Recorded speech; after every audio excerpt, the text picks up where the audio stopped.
Well, g'day. I'm here with Andrew, whom we've all now met at St Matt's and the All Saints just this last week, and I thought we'd take this chance to get to know Andrew a little bit more. So welcome again to you and to the team.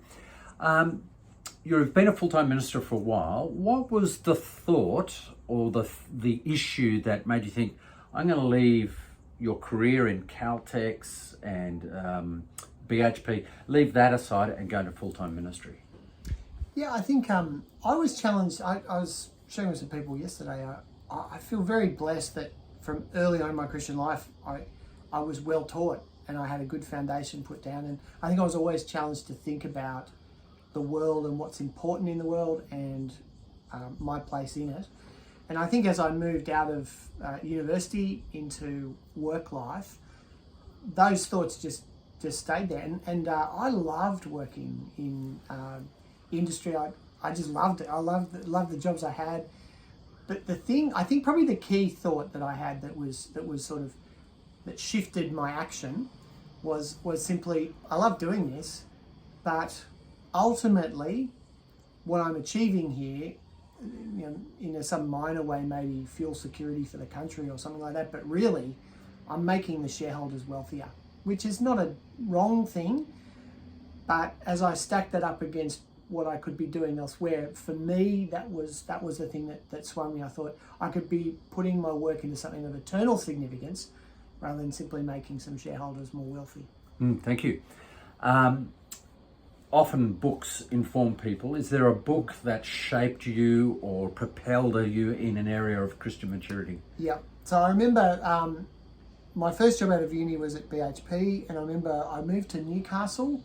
And that was a bit of a miserable time for me. I spent 6 months there before I decided to leave BHP. I didn't enjoy living in Newcastle. No offence if you're from there. But I didn't enjoy that period of life. But I had a book that I read quite a bit called Know the Truth by Bruce Milne. And it's sort of a systematic theology book. It just looks at systematic theological concepts like God the Son, the atonement. And it was not really high level. It's very accessible. And what I found really helpful, because I found myself with time to read, it integrated my thought. It helped me to connect different areas of theology together. I remember reading it a few times in 6 months, and I just sort of was eating it up. So that was a very helpful book for me. Beautiful, isn't it, when you find a book and it just shapes you like that? Yeah. Okay, your ambitions or your hopes for what God will do in you in this year. How do you want God to operate on you, so to speak? Yeah. I think it's no different to every year.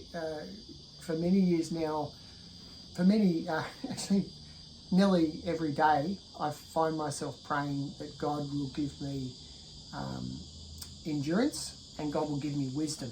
So the Bible tells us to pray for wisdom and it'll be granted to you, and I've always held on to that promise, and I pray for wisdom whenever I can. You'll notice when I'm praying, I often thread that in. Right. That's what I do, and I do feel that I need God's wisdom all the time.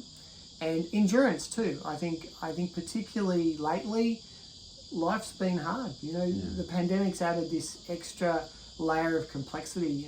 Maybe not right now, but you look back a few months, things like going to the grocery store was extra hard. It took more energy out of you, and so I think just endurance, and I keep going, not just endurance in the faith, but common endurance, just the ability to just keep going and keep doing the things I need to do. Not a big thing in an instant world, is it? No, that's good. Okay, that's what you want God to do in you. How do you want God to use you to work through you, particularly here at Northlight this year? Yeah, I think my experiences both in work and at church, I've been in larger churches and observed them grow. So Springwood, Anglican, EV Church, Carlingford.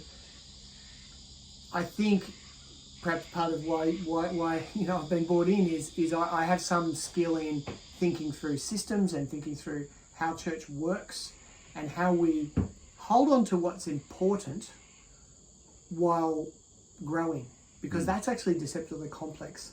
Because the danger is sometimes you lose what's important as you try and respond to growth or change. And you want to hold on to what's important and change the other things rather than holding on to the other things and letting what's important drift. So, Keep the gospel central, and how we deliver the gospel to ourselves and our neighbours that's right. has got to adapt. But And thinking, how do we do that? How do we do it together? How do we interoperate together? How do we encourage each other to keep doing our individual work in that space as well as our work together? Yeah. Andrew, thank you. That's only a snippet into Andrew, and I hope you get to chat with him further over the weeks and months and years ahead.